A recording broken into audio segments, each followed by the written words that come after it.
Welcome to Mission Possible, delivering cleaner fuel today. Brought to you by CEMA, Connecticut Energy Marketers Association, representing 600 family-run home heating fuel companies in Connecticut and the greater New England region. Today's episode was recorded live from the Southern New England Energy Conference in Newport, Rhode Island, and highlights how our members are delivering a cleaner, greener fuel today. So I'm Peter Aziz, and I'm one of the owners of Valiant Energy Solutions in Connecticut. And Valiant, the name has changed recently, correct? Yes, we were Bantam Wesson for a long time because we had merged two companies, one named Bantam, one named Wesson, and then we recently came up with a better name. So now we're Valiant Energy Solutions. And you are based, again, tell me where again in Connecticut? Our main office is in Waterbury, Connecticut. We serve about the whole western half of the state and then some. Wow, lots of customers. All right, so tell us a little bit about your history and the people that you serve, Peter. Well, personally, I grew up in Connecticut. I joined a small full-service oil company in Bantam that my father owned called Bantam Fuel. And, we grew it over the years, adding propane, HVAC, and plumbing. And eventually we merged, as I said, with a friendly competitor down the road in Waterbury, Wesson Energy, which was a very similar company. And usually that word merger is a euphemism for one company bought the other. But in our case, it was a true merger. And since then, we've taken in a third merger partner and we renamed it Valiant Energy. And we own it along with the Wesson and Williams families to this day. We're now primarily a home services and energy solutions company. And we just happen to deliver fuel, which is quite a change from what we grew up as. Fuel sales comprise only about 40% of our gross revenue. The majority is HVAC, plumbing, electrical, generators, windows, insulation, duct sealing, water treatment, and others. All of our services focus on how to save the customer energy and money throughout their home. We were pioneers in the bioheat market. We hadn't sold a single gallon of unblended heating oil since 2005. And we gradually raised our blend ratio, and for the last 10 years, we've sold nothing but B20, which is a 20% biodiesel blend, and blended with ultra-low sulfur heating oil, which is altogether very clean. So does a thing at the past. Home heating oil we used, prior, in the 80s and early 90s was straight heating oil, and it was a very sulfurous blend. That's just what we got as an industry. And as a result, it basically burned a lot dirtier. It had a heavier carbon footprint, and most importantly, and it made soot. It was constantly a problem in people's furnaces and even homes. It was just a horrible challenge. That all got cleaned up with the ultra-low sulfur. It came through in the 90s, late 90s. And then finally, with the biodiesel blend, it's even cleaner. So right now, it is, at a 20% blend, it is significantly cleaner than natural gas, right? In a 100-year life cycle analysis, there's less carbon emissions than natural gas. And that's surprising to me. And the 20% biodiesel, again, for our listeners, they have heard this during the past few episodes, but biodiesel is a renewable green liquid fuel. Correct. That is made from used cooking oil, soybean waste product. We're not taking the soybean, we're taking the waste product that would end up in a landfill. Right. And we're turning it into a safe, clean burning fuel done through a scientific process. What most people don't understand is that there is carbon in the biodiesel portion, but it's carbon that was in the short-term carbon cycle anywhere. When you grow a crop and you plow under or put in a landfill what you don't use, that carbon goes right back into the atmosphere. It's round and round it goes in a very short life cycle. When you pull up petroleum out of the earth, you're putting carbon into the atmosphere that hasn't been in the atmosphere for millions of years. So when you can replace a piece of that, say 20% or more, you're saving that. Right? You're really saving gallons of oil that would have been burned were it not for this activity. So, we saved about 12 million gallons of heating oil from being burned since we first started blending the biodiesel. That's like taking 20,000 cars off the road. That's how those numbers work. So it's significant. That is very significant. I really like the analogy, the information you gave us as far as how did you say that again? The carbon has been recently used, where if you're using carbon from fossil fuel that hasn't been used in millions of years, that hence is part of the problem. Right. So there's a short-term carbon cycle and a long-term carbon cycle. The long-term cycle is like 100 million years. It's a crazy number. The short-term cycle is very short. It's, you grow a plant, it dies, you throw it away, it rots, that gets back into the atmosphere, within a matter of, weeks. It's very, very quick. Um, and our Earth is accustomed to the carbon that comes from plants growing and dying and recycling and going back into the atmosphere. Round and round it goes. That's the base level. That's standard. It's okay. We're used to that. What has caused the problem is pulling up zillions of gallons of petroleum out of the earth and adding it back into the atmosphere where it had been pulled out of the atmosphere, 100 million years ago. So this is the difference we're making. And here you are talking about this in such usable terms to make our customers and people understand this is how we're changing our business, correct? This is how we're making a difference. Yeah, So, exactly. how have your customers reacted to the greener products? It's interesting. When we first introduced bioheat almost 20 years ago, our customers were proud of us, and they were proud to be part of a virtuous solution to one of the world's big challenges. They still wanted the price to be competitive. So my colleague Craig Snyder and I worked a lot with CEMA and NEFI, which are industry associations, to keep the cost of biodiesel affordable by lobbying to keep the biodiesel tax credit in place and the blender's credit alive. We also lobbied for appropriate incentives behind the federal renewable fuel standard to drive down the price of biodiesel and keep it competitive with heating oil.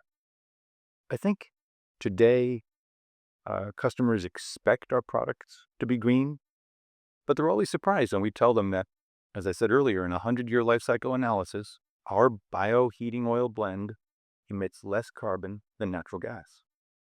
They must be surprised by that. Yeah. Yeah. Yeah. And you explained that really well, too. So, we talked about the future that really is here for us now.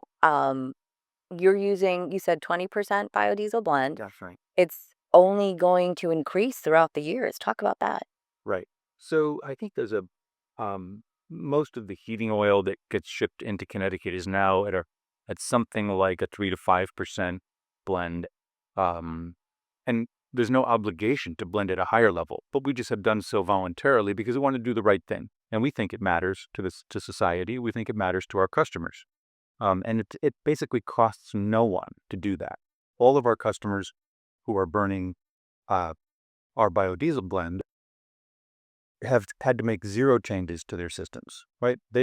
Most of them don't even realize that it's a biodiesel blend, even though we've told them. If you use home heating fuel, this is already in the tank, one. Right. Two, without expensive upgrades. And maybe that is part of the equation that we need to hammer home. There's a reason why people may not understand that they're using this because they haven't had to spend a dime in expensive upgrades to get this product, which we do see on the electrification side more so, right? Yeah, absolutely. So that's a big deal. I'm going to tell you something else about our company, and that becomes sort of a hinge for a future piece, which is back in 2009 under Wesson, we began doing home energy audits through the state's Home Energy Solutions program, and then Bantam began a few years later. Since then, home energy audits have become the cornerstone of our relationship with customers, helping us determine, together with the customer, how we can best help them save energy, make their homes and businesses more comfortable, and reduce their overall operating costs. So it's that focus on how do we save the customer energy and money and make their homes more comfortably. That's really the focus. And and people want it to be renewable and green, right? So the biodiesel component, the bio blending is an important component of that. It kind of shows that we're doing this for you and we're doing this for us and I don't think that we're unique in the industry. Right? We've always done what's right for the communities we serve. Whether it's supporting the Little League team or helping families in need. But this is a way that we can kind of support everybody in our green goals that we all share. Nice. So we're talking about how we've changed, how we are changing the future. Let's talk a little bit about some concerns that you may have, though, as far as the state of the state in Connecticut, as far as the atmosphere or the industry in general. Do you have any concerns? Yeah, my concerns always focus on the government. Government has been putting its thumb on the scales of people's energy choices for years, Shelley, and right now in Connecticut, it's limited to incentives for things like heat pumps. But in some of our neighboring states, it's become almost impossible to install a more traditional heating system, like a high-efficiency, clean-burning propane system. We're concerned that the state will go too far in their zeal and hurt customers' choices, especially low-income areas, both urban and rural, that can't afford some of these fancy systems. For example, converting a typical home from, say, hot water radiator heat to heat pumps can easily cost $40,000 or more. Now, the social justice communities we serve, when they're unable to afford the government's preferred heating methods, they don't see that as social justice. So this is our concern, taking away choice. And the price tag involved, $40,000. Yeah, if you're really going to remove all elements of an old heating system, all the pipes and duct work and whatnot, and you're going to replace it with um, heat pumps, that's very expensive, both the in and the out. And it's not even to say that you're going to save money by using heat pumps, right? I mean, heat Yeah. pumps do have a benefit as far as working in collaboration with other fuels. We get that. Our members install a lot of heat pumps. Shelley, let me put it this way. The government has spun a false narrative that electricity is clean and everything else is dirty. It's false because bioheat is cleaner than natural gas and it is renewable, and electricity is no cleaner than the coal and natural gas that generates it. So rather than trying to drive consumer choices by pushing a false narrative, we believe government should be educating people about all the green, renewable, energy-efficient options available to. At Valiant Energy, we provide all of those options for our customers in Connecticut, and we educate them one at a time so that they can make the best decisions for their homes, their families, their businesses. One choice is no choice, correct? If it ends up being the utilities have control of everything, how we drive our car, how we heat our home, that's not a choice. That's a government mandate, which is what we've been fighting for a long time. And And they're interfering with an otherwise perfectly well-functioning market. People want clean energy. They want renewable energy. They want to make wise choices. People do choose to purchase electric vehicles and to put in heat pumps and to make whatever choice they believe is green and clean. And they're just, because of the government's um, sort of driving narrative. And by the way, it's changed. It was only 9 years ago when the government was saying that natural gas is the way to go. It's the cleanest solution, and that you should not use heating oil. You should use natural gas. That was just 9 years ago. And now, oh no, natural gas is bad. You need to use electricity. Now, I'm not sure. Maybe one industry is paying them more than another industry today, but there are right scientific answers. Our society, our economy needs all of these energy sources to meet the energy need, and let's let consumers make the choices to what's clean. But we have science to show that the bioheat blends, even relatively modest blends like at 20%, is cleaner than natural gas, and unlike the coal and the natural gas that fuels the electricity generation largely, it's renewable. So let's let consumers make choices in their own benefit. And you talk about the natural gas push, where it was the end all be all, and it ultimately ended up increasing the price of natural gas for those who were new customers to it because it was all built into the price. Ratepayers had to pay more to build the pipes, and it was a huge failure. And PURA pulled the plug and said this was not a good program. So here we are again with the electrification, and once again we're sounding the alarm. But anyone who got their electric bill this summer understands when government gets involved, it We usually doesn't make it better. I'm like, why did the bill go up so high? And I pulled it out and I showed her, Yeah. the rates When Basically, are through I the roof. explained to my family too what this public benefit charge is, and when it was $10, $15, I'm like, you wait. So yes, people are seeing it. I think for the first time, people are more in tune with what's happening. And we are here advocating for our business, but also our customers because they have a right to make the choice what's best for them. Correct? So moving on, we covered a lot of ground. If I skipped over anything, let me know, okay, Peter? But Okay. let's talk a little bit about our customers and what they mean to you. You had talked before about sponsoring the little leagues, your teams, and you're a part of the community. You live in the community. You care about the people that you serve. Of course. And, we have about 170 employees, and they're all part of the community, and they're all readers in their community, and they help out. And these are real people. We're not paper cutouts of bad guys who are in the oil industry. We're real people who are your neighbors and, parents in the, Little League. Um, I'm kind of, I think about the fact that we've conducted over 50,000 home energy audits since we started back in 2009. And the typical customer, average customer, saves $510 annual through a combination of electricity and fuel savings. That's insulation, windows, drop ceiling, smart controls, high efficiency equipment. $510 of saving every single year, right? It's not just the year they do it. And our customers who've got that audit are ecstatic about this. One true admirable feature of the Home Energy Solutions program is what's called the income eligible piece.